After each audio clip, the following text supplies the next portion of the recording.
ஓம் சாந்தி. அவ்யக்த சமிகை 31 அக்டோபர் 2025.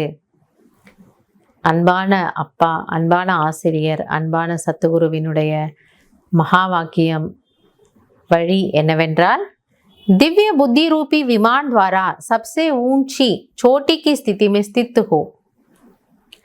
பாபா சொல்றாரு, திவ்ய புத்தி எனக்குடைய விமானம் மூலமாக ஹையஸ்ட் பாயிண்ட்டுக்கு போயிடுங்க. பெரிய மலை, ஆனால் அந்த மலையை கிராஸ் பண்ணுறது எப்படி? விமானத்தின் மூலமாக போகணும். ஏறணுன்னா முடியாது, பறந்து போயிடலாம். அப்போ நீங்களும் பாபா சொல்றாரு, மனம் புத்தி, மனதில் நல்ல எண்ணங்களை உருவாக்குறோம், புத்தி தெளிவாக இருக்குன்னு பொழுது அந்த உயர்ந்த ஸ்திதி எனக்கூடிய அந்த குன்று, அந்த உயர்ந்த இடத்துக்கு நீங்கள் போயிடுங்க. अव्यक्त वतनवासी वन विश्व की सर्व आत्माओं के प्रति शुभ भावना और शुभ कामना के सहयोग की लहर फैलावो. அப்ப நான் அவ்யக்த ஃபரிஷ்தா, நான் பாபா முன்னாடி இருக்கக்கூடிய அப்படியே ஒரு தூய்மையான ஒரு ஃபரிஷ்தா.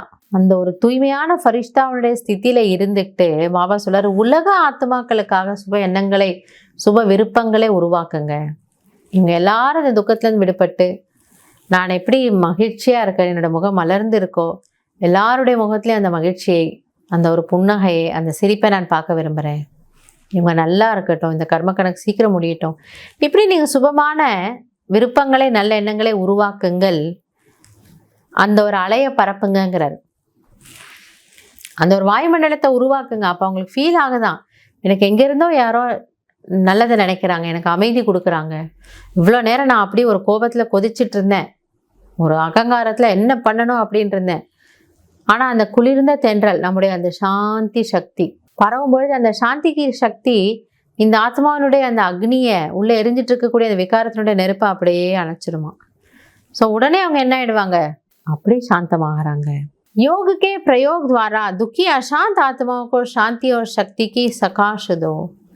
எனவே யோக பிரயோகத்தின் மூலமாக துக்கத்தில், அசாந்தியில் இருக்கும் ஆத்மாக்களுக்கு சாந்தி மற்றும் சக்தியினுடைய சகாஷ் கொடுங்க. அதுதான் பாபா சொல்றார். தேவ ஆத்மாக்கள், பூஜைக்குரிய ஆத்மாக்கள், உங்களுடைய பக்தர்கள், பொதுவாக இருக்கக்கூடிய மற்ற ஆத்மாக்கள் எல்லாருக்கும் அமைதியை கொடுங்க, சக்தியை கொடுங்க. அவங்க உங்களோட கோவிலில் போய் உங்களோட சிலை முன்னாடி நீ தான் கேட்குறாங்க, ஏ தேவி, ஏ தாயே, உனக்கு கண்ணு தெரியுதா, நான் இவ்வளோ கஷ்டப்படுறேனே, என் வாழ்க்கையில் எனக்கு நிம்மதியை கொடு, என் பிரச்சனையை சரி பண்ணு. அர்த்தம் என்னவா? எனக்கு அமைதி வேணும், என் பிரச்சனையை சரி பண்ணி என்னோட கர்ம கணக்கை முடிக்கணும். அப்போ ஆத்மாவுக்கு நம்ம சக்தி கொடுக்கணும், துக்கி அசாந்த ஆத்மாக்களுக்கு. அதுக்கு தான் பாபா சொல்றாரு, உயர்ந்த ஸ்திதிக்கு போயிடுங்க. நான் அவ்யக்த ஃபரிஷ்தா, வத்தனவாசி, நான் இந்த அர்ஷ நிவாசி கிடையாது, நான் இந்த பூமியில் கால் வைக்கக்கூடியவன் கிடையாது. நான் பவித்திரமான ஃபரிஷ்தா, பவித்திர ஆத்மா. பாப் தாதாவோட நான் சூக்ஷ்ம மத்தனில் இருந்துக்கிட்டு அப்படியே கீழே அந்த லைட் அண்ட் மைட்னுடைய மழையை நான் பொழிகிறேன். ஆத்மாக்கள் எல்லாம் அந்த குளிர்ச்சியில் உள்ளே இருக்கக்கூடிய அந்த நெருப்பை அணைச்சிட்டு சாந்தமாக ஃபீல் பண்ணுறாங்க.